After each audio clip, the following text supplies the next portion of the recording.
बहुत ही सुंदर कथा, पूरी अवश्य पढ़ें। बर्बरीक की श्री खाटू श्याम बाबा बनने की कथा। दोस्तों, लेकिन अगर कथा पसंद आए तो कमेंट में जय श्री खाटू श्याम बाबा जरूर लिखें। राजस्थान के सीकर जिले में श्री खाटू श्याम जी का सुप्रसिद्ध मंदिर है। वैसे तो खाटू श्याम बाबा के भक्तों की कोई कमी नहीं, अनगिनत है, लेकिन इसमें खास करके वैश्य, मारवाड़ी जैसे व्यवसायिक वर्ग अधिक संख्या में है।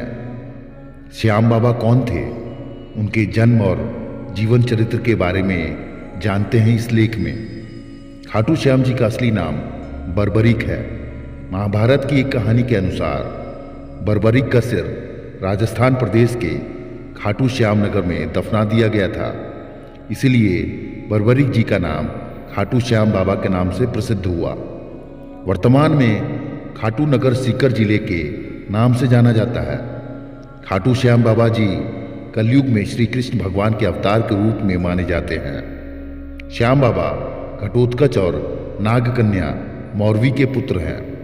5 पांडवों में सर्वाधिक बलशाली भीम और उनकी पत्नी हिडिंबा बर्बरीक के दादा दादी थे। कहा जाता है कि जन्म के समय बर्बरीक के बाल बब्बर शेर के समान थे, अतः उनका नाम बर्बरीक रखा गया। बर्बरीक का नाम श्याम बाबा कैसे पड़ा, आइए इसकी कहानी जानते हैं। बर्बरीक बचपन से ही एक वीर और तेजस्वी बालक थे। बर्बरीक ने भगवान श्री कृष्ण और अपनी मां मौरवी से युद्ध कला कौशल सीखकर निपुणता प्राप्त कर ली थी। बर्बरीक ने भगवान शिव की घोर तपस्या की थी, जिससे आशीर्वाद स्वरूप भगवान शिव ने बर्बरीक को 3 चमत्कारी बाण प्रदान किए। इसी कारणवश बर्बरीक का नाम 3 बाणधारी के रूप में भी प्रसिद्ध हुआ। भगवान अग्निदेव ने बर्बरीक को एक दिव्य धनुष दिया था, जिससे वो तीनों लोकों पर विजय प्राप्त करने में समर्थ थे। जब कौरवों और पांडवों का युद्ध होने की सूचना बर्बरीक को मिली तो उन्होंने भी युद्ध में भाग लेने का निर्णय किया।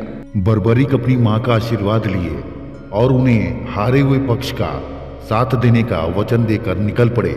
इसी वचन के साथ हारे का सहारा बाबा श्याम हमारा, यह बात प्रसिद्ध हुई। जब बर्बरीक जा रहे थे तो उन्हें मार्ग में एक ब्राह्मण मिला। यह ब्राह्मण और कोई नहीं, भगवान श्री कृष्ण थे, जो कि बर्बरीक से परीक्षा लेना चाहते थे। ब्राह्मण बने हुए श्री कृष्ण ने बर्बरीक से प्रश्न किया कि वो मात्र 3 बाण लेकर लड़ने को जा रहा है। मात्र 3 बाण से कोई युद्ध कैसे जीत सकता है? बर्बरीक ने कहा कि उनका एक ही बाण शत्रु सेना को समाप्त करने में सक्षम है और इसके बाद भी वह तीर नष्ट न होकर वापस उनके तरकश में आ जाएगा। अतः तीनों तीरों के उपयोग से संपूर्ण जगत का विनाश किया जा सकता है। ब्राह्मण ने बर्बरीक से एक पीपल के वृक्ष की ओर इशारा करके कहा कि वह एक बाण से पेड़ के सारे पत्ते भेद कर दिखाए। बर्बरीक ने भगवान का ध्यान कर एक बाण छोड़ दिया। उस बाण ने पीपल के सारे पत्ते को भेद दिया और उसके बाद बाण ब्राह्मण बने कृष्ण के पैर के चारों तरफ घूमने लगा। असल में कृष्ण ने एक पत्ता अपने पैर के नीचे छिपा दिया था। बर्बरीक समझ गए कि तीर उसी पत्ते को भेदने के लिए ब्राह्मण के पैर के चक्कर लगा रहा है। बर्बरीक बोले, हे ब्राह्मण देवता, अपने पैर हटा लो, नहीं तो ये आपके पैर को भेद देगा। श्री कृष्ण बर्बरीक के पराक्रम से प्रसन्न हुए। उन्होंने पूछा कि बर्बरीक, किस पक्ष की तरफ से तुम युद्ध करोगे? बर्बरीक बोले कि उन्होंने लड़ने के लिए कोई पक्ष निर्धारित नहीं किया है, वह तो बस अपने वचन अनुसार हारे हुए पक्ष की ओर से लड़ेंगे।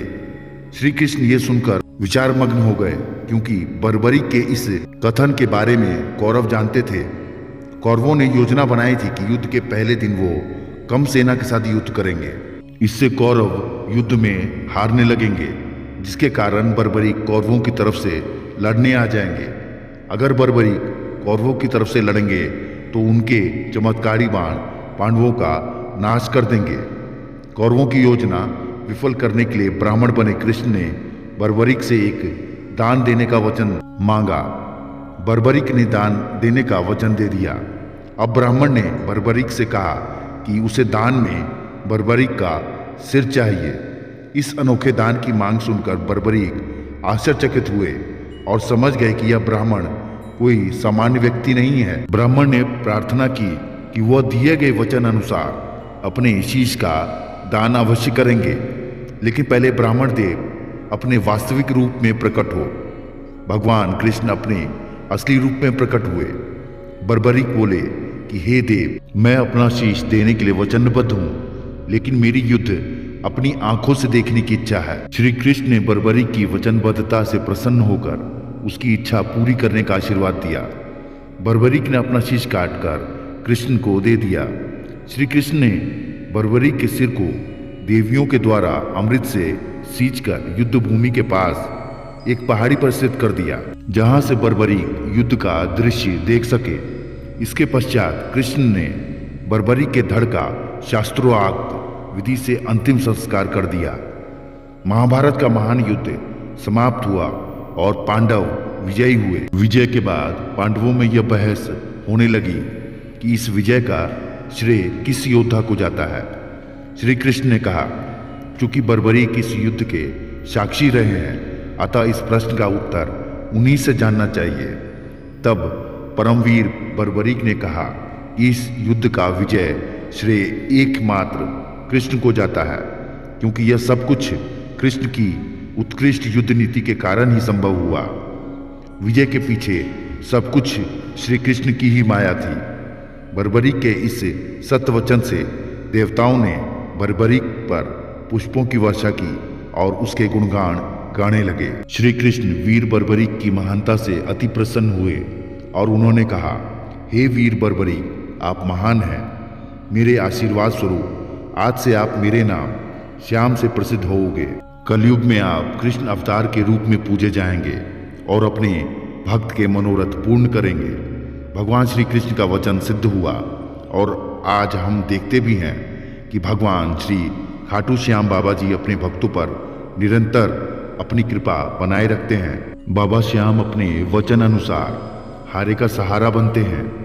इसलिए जो सारी दुनिया से हारा सताया गया होता है, वो भी अगर सच्चे मन से बाबा श्याम के नामों का सच्चे मन से नाम ले और स्मरण करे तो उसका कल्याण अवश्य ही होता है। श्री खाटू श्याम बाबा की महिमा अपरंपार है। सश्रद्धा विनती है कि बाबा श्याम इसी प्रकार अपने भक्तों पर अपनी कृपा बनाए रखें। तो दोस्तों, अगर आपने ये कथा पूरी सुनी है और आपको यह कथा अच्छी लगी है तो जय जय श्री खाटू श्याम बाबा की कमेंट बॉक्स में ज़रूर लिखें। तो मिलते हैं किसी अगली बेहतरीन आध्यात्म कथा के साथ। तब तक के लिए धन्यवाद।